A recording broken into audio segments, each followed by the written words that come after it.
وبركاته. إن الحمد لله وحده والصلاة والسلام على من لا نبي بعده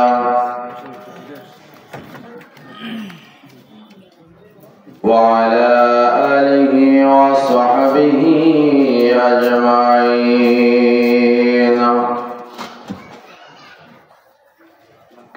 ومن تبعهم بإحسان إلى يوم الدين.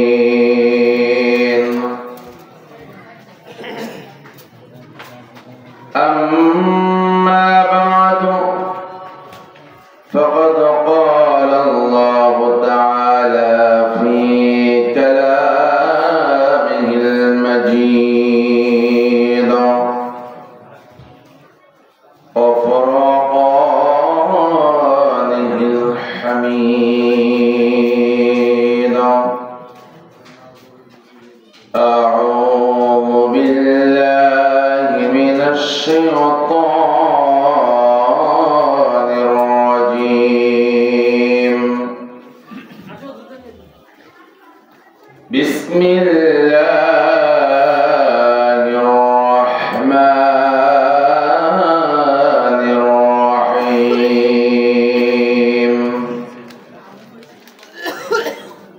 شرع لكم من الدين ما وصى به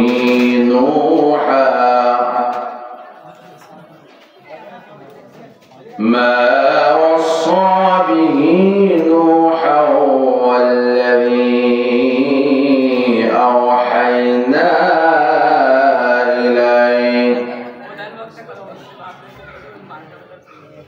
أوحينا إليك وما وصينا به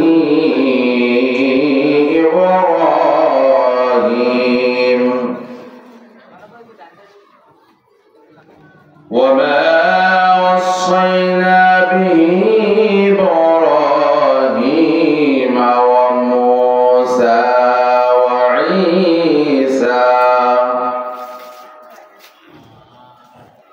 وعيسى أن أقيموا الدين ولا تتفرقوا فيه. وقال تعالى في شان حبيبه مخبرا وآمرا: إن الله وملائكته يصلون على النبي يا أيها الذين آمنوا صلوا عليه وسلموا تسليما. اللهم صل على محمد وعلى آل محمد كما صليت على إبراهيم وعلى آل إبراهيم إنك حميد مجيد.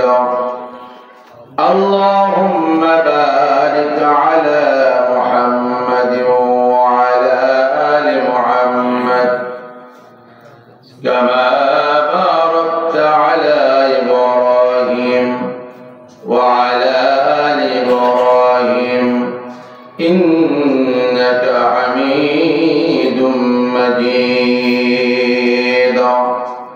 الحمد لله। বাংলাদেশের ঐতিহ্যবাহী বিভাগীয় শহর খুলনা প্রান্তরে অবস্থিত হাফেজ আব্দুল আউয়াল ক্যাডেট মাদ্রাসা হাফিজিয়া কওমি মহিলা মাদ্রাসার উদ্যোগে আয়োজিত ঐতিহাসিক বার্ষিক সিরাতুন নবী সাল্লাল্লাহু আলাইহি ওয়াসাল্লাম মাহফিলে মহতারাম মুকাররম ওয়াজের সভাপতি প্রিয় ভাই, বিশিষ্ট আলেম দ্বীন আপনাদের অত্যন্ত শ্রদ্ধাভাজন ব্যক্তিত্ব বাইতুল মামুর জামে মসজিদের সমেত ইমাম ও খতিব এবং উম্মে সালমা রাদিয়াল্লাহু তাআলা আনহা তালিমুন নিসা কওমি মহিলা মাদ্রাসার সম্মানিত শিক্ষা সচিব, আপনাদের অত্যন্ত প্রিয়জন জনাব আল-হাজ হযরত মাওলানা মুফতি আব্দুস সালাম সাহেব, আল্লাহ তাআলা আমার প্রিয় ভাইয়ের ইলমে হায়াতে বারাকা দান করুন, বলছি আল্লাহুম্মা আমিন। এতক্ষণ পর্যন্ত কোরআন ও সুন্নাহর আলোকে চমৎকার আলোচনা পেশ করলেন বাইতুল মামুর মসজিদের সাবেক ইমাম ও খতিব, খুলনা জেলা ইমাম পরিষদ 30 নং ওয়ার্ডের সম্মানিত সভাপতি, রূপসা পাইকারি মৎস্য বাজার দারুন নাজাত জামে মসজিদের সম্মানিত ইমাম ও খতিব হযরত মাওলানা রফিকুল ইসলাম নোমানী, আল্লাহ তাআলা আমার ভাইয়ের কণ্ঠকে এই জাতির কল্যাণে কবুল করুন, বলছি আল্লাহুম্মা আমিন। তার আগে আলোচনা পেশ করেছেন হাফেজ মাওলানা আব্দুল্লাহ বিন আব্দুর রউফ, বিশেষ আকর্ষণ হিসেবে কোরআন তেলাওয়াত এবং নাশিদ পরিবেশন করেছেন আমার প্রিয় ভাই অত্র মাহফিল বাস্তবায়নের যিনি প্রধান দায়িত্বে আছেন মাওলানা মুফতি লিয়াকত হোসেন খালিদি সাহেবজাদা হাফেজ মোহাম্মদ নসরুল্লাহ খালিদি। মঞ্চে উপস্থিত আছেন 30 নং ওয়ার্ডের সম্মানিত দুইজন শ্রদ্ধাভাজন ইমাম, উপস্থিত আছেন রূপসা স্ট্যান্ডার্ড জামে মসজিদের সম্মানিত ইমাম ও খতিব হাফেজ মাওলানা মিজানুর রহমান হাবিবি, উপস্থিত আছেন কাদেরিয়া জামে মসজিদ কাদামাস কাদেরিয়া জামে মসজিদের সম্মানিত ইমাম ও খতিব হাফেজ মাওলানা আব্দুর রহমান সাহেব সহ হযরত উলামায়ে কেরাম, জাতির শ্রেষ্ঠ সন্তান হযরত উলামায়ে কেরাম, আমার সামনে চতুর্দিকে বসা ইসলাম প্রিয়, দিন প্রিয়, রাসূলের আদর্শ প্রিয় তাওহীদি জনতা, পর্দার অন্তরালে কোরআনের মাহফিল শ্রবণরত আমার সম্মানিত মা বোনেরা, আমরা আলোচনার শুরুতেই মহান মনিবের দরবারে শুকর গুজার হচ্ছি যে মালিক এমন চমৎকার আয়োজন করবার এবং সে আয়োজনে আমাদেরকে শরীক হওয়ার তৌফিক দিয়েছেন। আমরা তার দরবারে নত শিরে সমস্বরে হৃদয়ের সবটুকু ভালোবাসা উজাড় করে আমরা শুকর আদায় করছি। আমরা সকলেই চিৎকার করে বলছি আলহামদুলিল্লাহ। রাত অনেক হয়ে গেছে, আর আমরা যেহেতু সবাই কাছাকাছি মানুষ, রাত একটু বেশি হলেও সমস্যা তেমন একটা নেই, যাওয়ার ঝামেলা তেমন একটা নাই। তো আমরা ইনশাআল্লাহ তাআলা একটি নির্দিষ্ট বিষয়ের উপর আলোচনা করার চেষ্টা করবো, আমার তৌফিক ইল্লা বিল্লাহ। যেহেতু মাহফিলটির নাম দেওয়া হয়েছে সিরাতুন নবী সাল্লাল্লাহু আলাইহি ওয়াসাল্লাম মাহফিল, আপনারা ব্যানারে দেখেছেন। আর সিরাতুন নবী মানে কি? সিরাতুন নবী মানে হলো আমাদের যিনি নবী, শেষ নবী, শ্রেষ্ঠ নবী, যার জীবনের উপরে আমাদের নোমানী ভাই আলোচনা করতেছিলেন, সাইয়্যিদুল মুরসালিন সাইয়্যিদুল কাওনাইন রাহমাতুল লিল আলামিন জনাবে মুহাম্মদুর রাসূলুল্লাহ সাল্লাল্লাহু আলাইহি ওয়াসাল্লাম, তার সিরাত, তার রীতিনীতি, তার আদর্শ, তার কর্মবলী, তার জীবনের উদ্দেশ্য, তার আগমনের কারণ, তার জীবনের মিশনের সামগ্রিক বিষয় নিয়ে আলোচনায় হলো সিরাতুন নবী, নবীদের সিরাত। তো নবীদের সিরাতের একটি অংশ আমরা আজকে আলোচনা করার চেষ্টা করব। আমার আলোচনার বিষয় যেটা নির্ধারণ করেছি সেটা হলো নবীজির পৃথিবীতে আগমনের উদ্দেশ্য কি ছিল, এবং এটা খুব জরুরি জানা। এটা যতক্ষণ পর্যন্ত আমাদের কাছে সুনির্দিষ্ট না হবে, স্পষ্ট না হবে, ততক্ষণ পর্যন্ত নবীজিকে সত্যিকার অর্থে আমাদের জীবনে অনুসরণ করা বা আনুগত্য করা অসম্ভব। তিনি হলেন আমাদের জীবন পরিচালনার নমুনা, তিনি হলেন আমাদের জীবন পরিচালনার হলো মাপকাঠি। আমরা কিভাবে আমাদের জীবনকে পরিচালনা করব তার সুস্পষ্ট মাপকাঠি বা পরিমাপ দণ্ড হলেন মুহাম্মদুর রাসূলুল্লাহ সাল্লাল্লাহু আলাইহি ওয়াসাল্লাম। তো যিনি, যাকে আমি অনুসরণ করবো, যার আদর্শ আমি আমার জীবনে বাস্তবায়ন করব, তিনি কি জন্য পৃথিবীতে এসেছেন তা যদি স্পষ্ট না হয়, তাহলে আমাদের অনুসরণের ক্ষেত্রে, আনুগত্যের ক্ষেত্রে ভুল হওয়ার সম্ভাবনা থেকে যাচ্ছে, তাই না?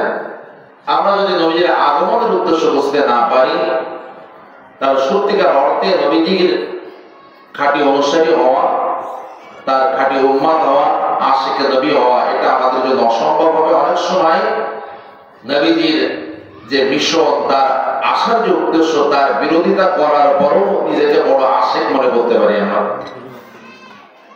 এই জন্য আমাদের দরকার হলো মুহাম্মদ রাসূলুল্লাহ সাল্লাল্লাহু আলাইহি ওয়াসাল্লাম তিনি সহ পয়গম্বর যত এসেছেন পৃথিবীতে, হযরত আদম আলাইহিস সালাম থেকে শুরু করে শেষ পয়গম্বর পর্যন্ত যত নবী এবং রাসূল এসেছেন, তাদের আসার এবং আগমনের উদ্দেশ্য কি ছিল। আমরা আজকে এক একজন এক একটাকে আমরা বাছাই করে নিয়েছি এবং সেটাকে সামনে রাখতেছি। কেউ আমরা মনে করতেছি নবী শিক্ষক হিসেবে এসেছেন, সুতরাং আমরা শিক্ষক হিসেবে দায়িত্ব পালন করলেই মোটামুটি পালন হলো। কেউ নবীজির জিন্দেগির তাজকিয়া, পরিশুদ্ধির যে ব্যাপার, চরিত্র এবং মানুষের ভিতরের যে পরিবর্তন দরকার, পরিশুদ্ধি দরকার, এটা নিয়ে বসে আছেন এবং বলে করতেছেন যে এটা আমি নবীর যথাযথ অনুসরণ করতেছি। কেউ দাওয়াতের ময়দানে থেকে তিনি মনে করতেছেন আমি নবীজিকে পরিপূর্ণভাবে অনুসরণ করতে পারতেছি এবং আমি সফল।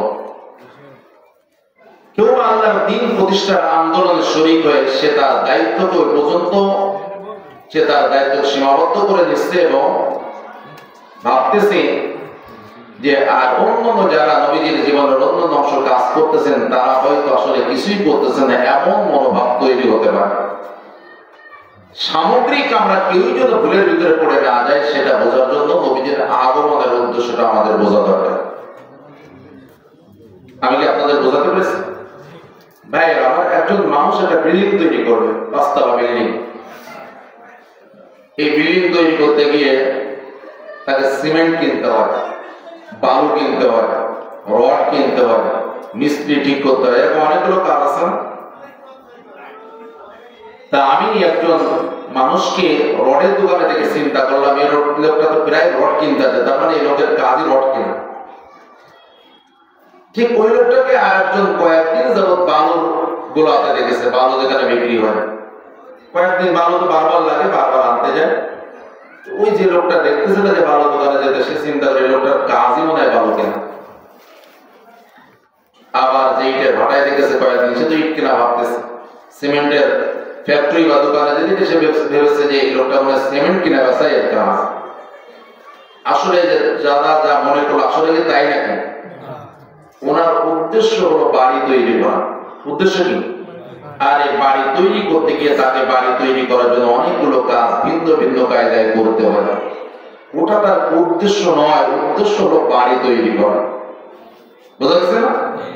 তো নবীজি দাওয়াতের কাজ করেছেন, তাজকিয়ার কাজ করেছেন, তালিমের কাজ করেছেন, জিহাদ করেছেন, সব কিছু করেছেন। এইগুলো করার পিছনে নবীজির একটি সুনির্দিষ্ট উদ্দেশ্য ছিল, সেটা হলো আল্লাহ তাআলার জমিনে আল্লাহর দ্বীনকে, আল্লাহর বিধিবিধানকে প্রতিষ্ঠা করা। সুবহানাল্লাহ বলা যাবে না?